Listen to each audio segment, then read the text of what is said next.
Hey, welcome to another video from Skinny Medic. So I have an old friend here. This is the SOF-T, but it's a new generation, and they've done some pretty cool upgrades to it that I think you guys are going to like. So let's take a look at it. So let's talk about tourniquets for a second. Tourniquets are used on the arms or legs for, oh my gosh, that's a lot of blood. Okay? They're used for major life-threatening bleeding. Now I say that not to be scared of tourniquets, but understand that it's a tool and this is what you use it for. There's two schools of thought about where to put the tourniquet, okay? There's the military, the tactical side, and there's like the civilian EMS side.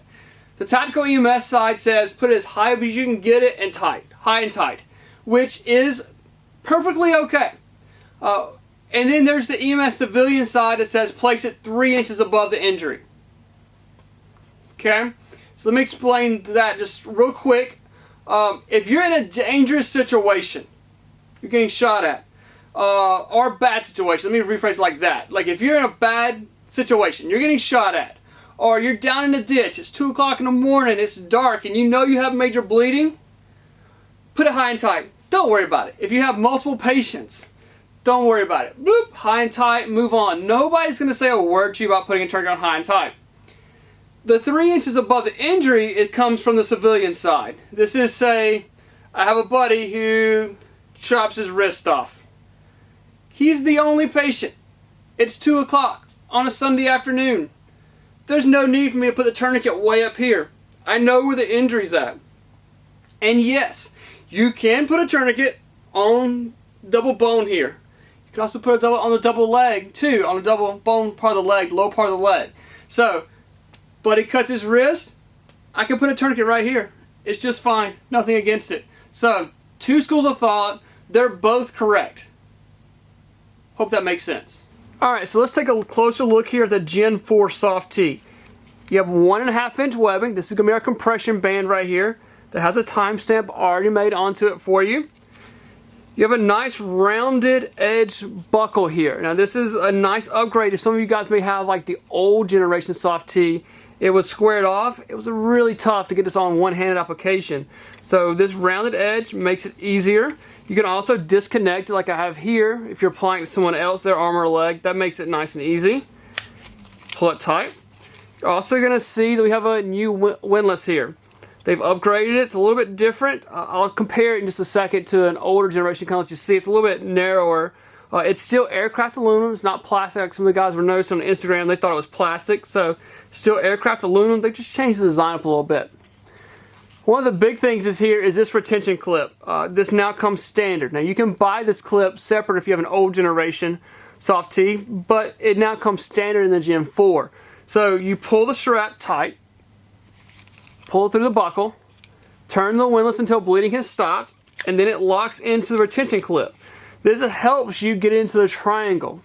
I think this is a great new feature. One of the things I always found difficult, especially like my off hand, was trying to apply it and then try to get it into the triangle. So now, one-hand application or two-hand application, it locks into the retention clip, and then you can move the triangle over to help hold the windlass in place. So here's the previous generation SOF-T here. You can see the windlass here is a little bit thicker, but nothing majorly different here. The main difference is going to be this retention clip right here is now standard. This is the one that we bought and upgraded our SOF-Ts with. So one-hand application is pretty simple. Apply it in the extremity that's injured. Tighten the band up here as tight as you can possibly get it. Turn the windlass until the bleeding has stopped. Now, you have a retention clip here now that's going to help you because you can let go of it now while you assist it into the triangle, which is super nice. It's one of my complaints earlier that it's just difficult to get it into the triangle one-handed. So now you have the clip that's going to help you get into the triangle. So our buddy here lost his leg. It's bleeding. It's amputated, which is always a great reason to apply a tourniquet. So let's apply the new generation SOF-T here. Pull it tight. We're going to turn the windlass until bleeding stops. Okay. You can see we've utilized the clip here, the retention clip, And now it'll just slide right into the triangle. Full extra security. Then we can write the time down on our stamp. We'll give you just a little bit closer look here. So we turn the windlass until bleeding stops. Okay.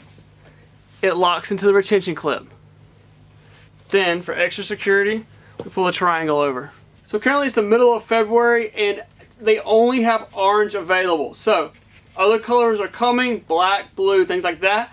But currently, as I film this video, orange is the only available color for you. So I hope this video helps. You never know when you'll be the first responder. Remembering the right gear and the right training.